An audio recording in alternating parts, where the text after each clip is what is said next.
like to just give a brief observation by simply stating that when we engage into this kind of dialogue, we need to always remember that there is an external world in which we live. So, on the one hand, we have the sentient beings or living beings.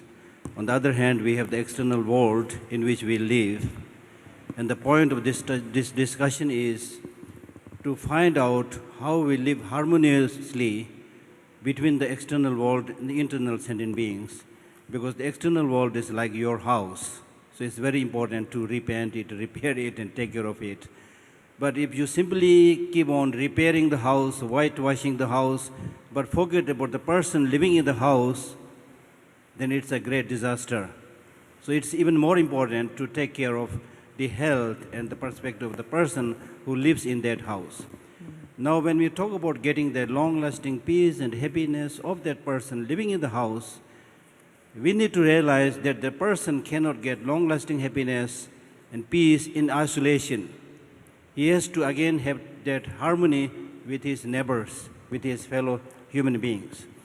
So, as we have chose this topic, Bridging Buddhism and Science, the purpose of Bridging Buddhism and Science is not simply to share knowledge towards each other, but to find out the reality as it is.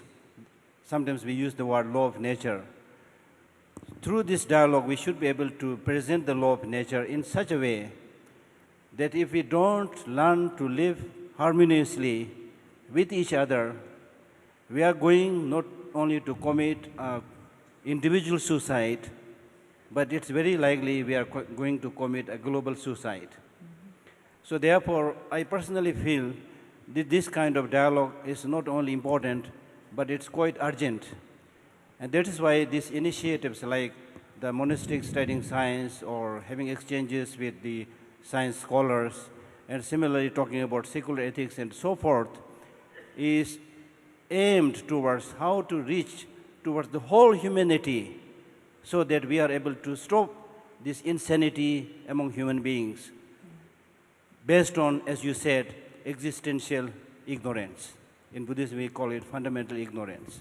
It is out of this short-sightedness, fundamental ignorance, that we always treat each other as separate, disconnected, disparate, and because of this, we keep on fighting over small things like religion, which country you belong to, which religion you belong to, and so forth.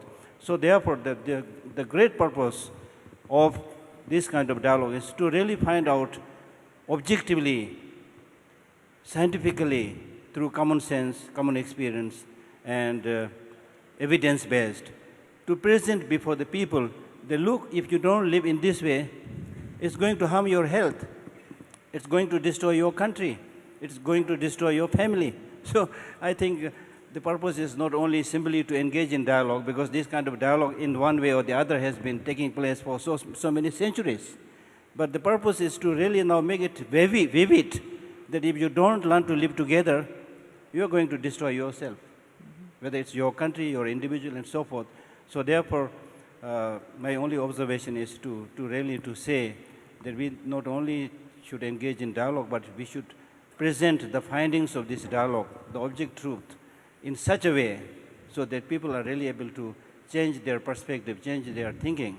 And it is clearly mentioned in Buddhism that unless you change your way of looking things, unless you change your mental outlook, unless you change your mental perspective, it is impossible to get the long-lasting peace and happiness.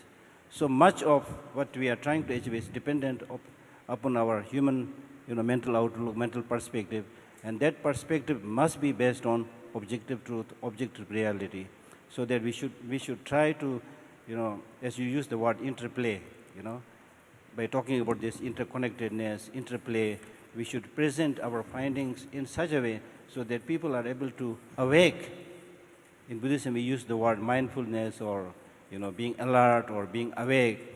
So this awakeness, it's important to make people awake from that deep sleep in ignorance, that unless we take drastic steps in accordance with the law of nature and learn harmoniously, we are not going to get the long-lasting peace and happiness that we talk about. So it is for our own individual peace and happiness that we are doing this. It's important that we see this interconnectedness.